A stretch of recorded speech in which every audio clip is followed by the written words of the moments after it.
You have been a passenger in your own body for longer than you care to admit, watching the world through a glass screen while your hands remain idle in your lap.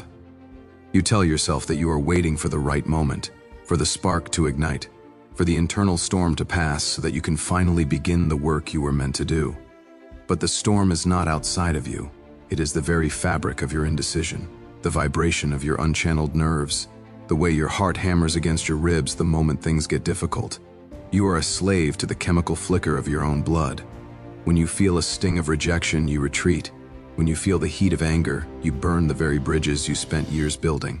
When you feel the weight of sadness, you pull the covers over your head and wait for a tomorrow that never arrives quite the same way.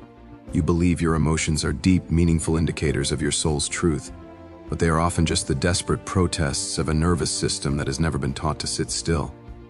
You are not a complex mystery to be solved. You are a series of predictable reactions that have kept you small and safe in a world that demands you be dangerous and disciplined. The tragedy of your life is not that you feel too much, but that you have allowed those feelings to become your masters. You have mistaken intensity for importance. You think that because a feeling is loud, it must be listened to, but the loudest thing in a room is rarely the most intelligent. You have spent decades responding to every twitch of your ego, every pang of insecurity, every whisper of not today. Look at the years you have traded for comfort. Look at the version of yourself that died while you were busy being offended, or tired, or temporarily heartbroken. That version of you didn't leave because of a lack of talent or opportunity. It left because you couldn't control the temperature of your own mind. You are a house with no thermostat, freezing in the winter and sweltering in the summer, entirely dependent on the weather of your circumstances. Stoicism is not the absence of the storm, but the realization that you are the mountain, and the mountain does not move because the clouds are heavy. Yet here you are, drifting like a leaf in the wind, by one of them. You think your sensitivity makes you special, but it only makes you easy to manipulate. The world, the media, your competitors, and your own biology are all pulling at the strings of your emotions, and you are dancing exactly how they want you to dance. You are a puppet who has fallen in love with his strings. Think about the last time you let an emotion win. Think about the words you said that you can never take back, the opportunities you walked away from because you felt overwhelmed, the people you lost because you couldn't swallow your pride. That version of you is a ghost that haunts your potential. It is a parasite that feeds on your discipline. Discipline is the only language that reality respects, and discipline is impossible without emotional regulation. You cannot build a cathedral on shifting sand. You cannot forge a sword in a fire that you don't know how to stoke or quench. Your life is a mess of half-finished projects and abandoned dreams because you only work when you feel like it, and you rarely feel like doing the things that will actually save you. You are waiting for an inspiration that is a fair-weather friend. You need a conviction that is a cold-blooded assassin. There is a terrifying silence that comes when you stop listening to your own excuses. It is the silence of the void, and it is the only place where a real man or woman is born. In that silence, there is no one to blame. There is no Mercury in retrograde, no difficult childhood, no toxic environment. There is only the objective reality of the clock ticking and the work that remains undone. You are afraid of that silence. You fill it with noise, with music, with scrolling, with the constant chatter of your own complaints, because if it were ever truly quiet, you would have to face the fact that you have been your own jailer. You have the key in your pocket, but you find the bars familiar. You have mistaken the familiar for the safe.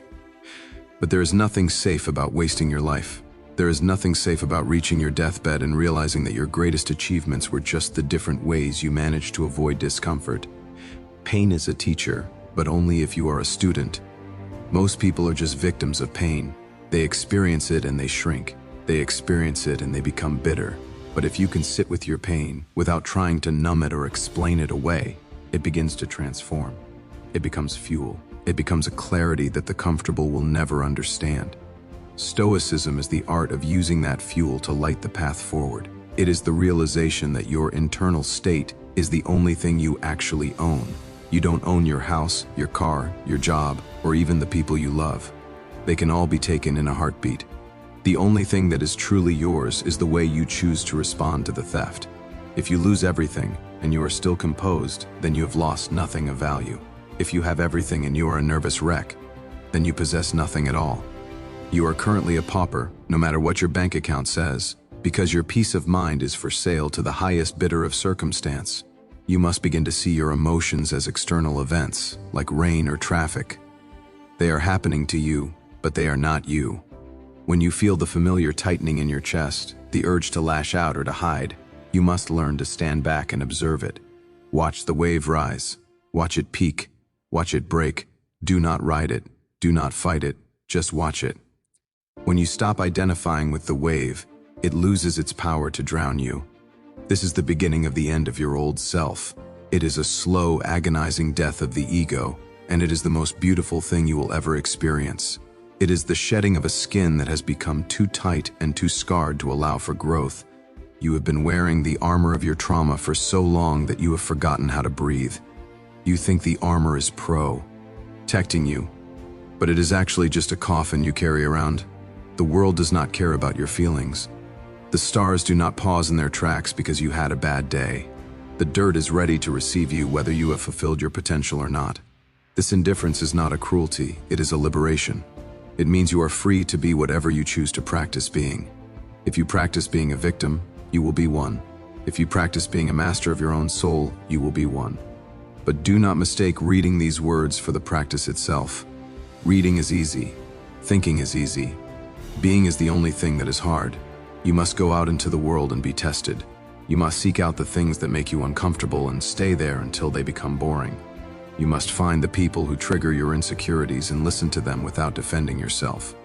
You must look at the clock and realize that half of your life is already gone, and the second half is moving faster than the first. You are late. You are so incredibly late. The time you have lost is a debt you can never repay, but you can stop the interest from accumulating. You can decide right now in the middle of this paragraph that the version of you that was controlled by whims and shadows is dead. You don't need a ceremony. You don't need a new year. You don't need anyone's permission. You just need to stop moving for a moment and feel the weight of your own existence. Feel the air moving in and out of your lungs. Feel the blood pulsing in your fingertips. That is the only reality. Everything else is a story you told yourself to keep from having to stand up. The stories are over, the curtains are being pulled back, you are standing on a stage you didn't ask to be on, and the audience is silent, waiting to see if you will finally speak your own lines, or if you will continue to mumble the script that fear wrote for you. The discipline of the mind is the only true freedom. Every other form of freedom is an illusion. You can travel the world and still be a prisoner of your own regret. You can have all the money in the world and still be a slave to your own greed. But if you can control your internal reaction, you are free in a prison cell. You are free in the midst of a riot. You are free in the face of death itself. This is the secret that the greats have always known, and it is the secret that you have been running from because it requires more of you than you are currently willing to give. It requires you to stop being the protagonist of your own tragedy and start being the architect of your own character. It requires you to admit that you have been weak and that your weakness was a choice. Do not look for comfort in these words. There is no comfort here. There is only the cold, hard floor of the truth. You have been sleeping in a burning house, and I am not here to sing you a lullaby. I am here to tell you that the roof is about to collapse. You can wake up and run, or you can stay in the dream and turn to ash. The choice has always been yours, but the time to choose is running out. The sun is setting on the person you were, and the night is coming.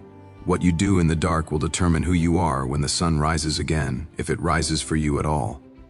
The pressure you feel right now is not a burden. It is the feeling of your soul trying to crack the shell of your vanity. Let it crack. Let the light in, even if it blinds you at first. You have been in the dark for so long that you have forgotten what the sun looks like. Every morning you wake up, you are handed a fresh stack of minutes. Most of them you throw in the trash because they don't feel special enough. You wait for the big moments, the grand gestures, the life-changing events, but life is lived in the small, boring gaps between those things. It is lived in the way you wash your dishes, the way you talk to the person behind the counter, the way you handle a minor inconvenience. If you can.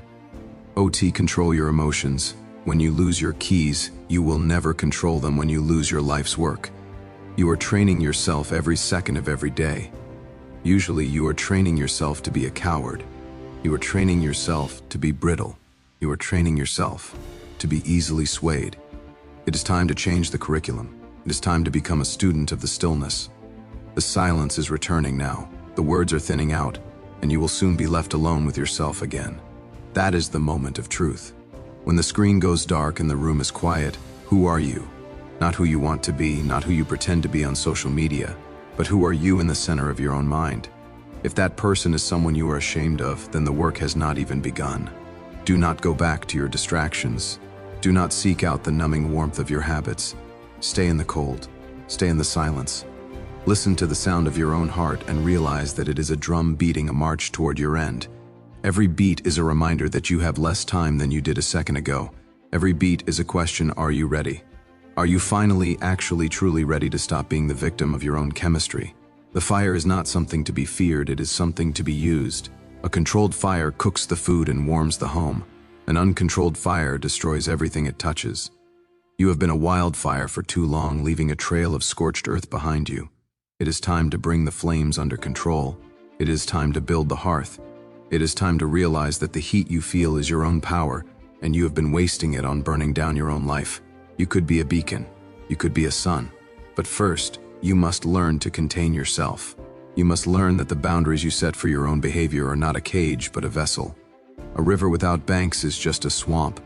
You have been a swamp for long enough. It is time to become a river. It is time to move with purpose toward the sea. You will feel the urge to forget this.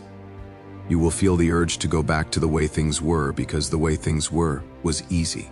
The ego is a master of survival, and it will try to convince you that this was just a moment of temporary intensity, a fleeting thought that doesn't need to be acted upon. It will tell you that you can start tomorrow. It will tell you that you are already doing enough. It will whisper all the old lies in your ear with a voice that sounds like your own. Do not believe it. The voice of your ego is the voice of the person who failed you. It is the voice of the person who let those years slip away. It is the voice of the grave. Listen instead to the silence. The silence does not lie. The silence does not offer excuses. The silence only offers the truth. You are here, the clock is ticking, and the door is open. Whether you walk through it or not is the only thing that matters. The world will continue to turn regardless of your decision. The history books are already being written, and most of them will not mention your name. That is fine. Fame is just another emotion you can't control. What matters is the internal kingdom. What matters is whether, when you finally close your eyes for the last time, you can do so with a mind that is quiet and a heart that is steady. That peace cannot be bought, it cannot be stolen. It can only be earned through the relentless daily practice of emotional control. It is the hardest thing you will ever do, and it is the only thing worth doing.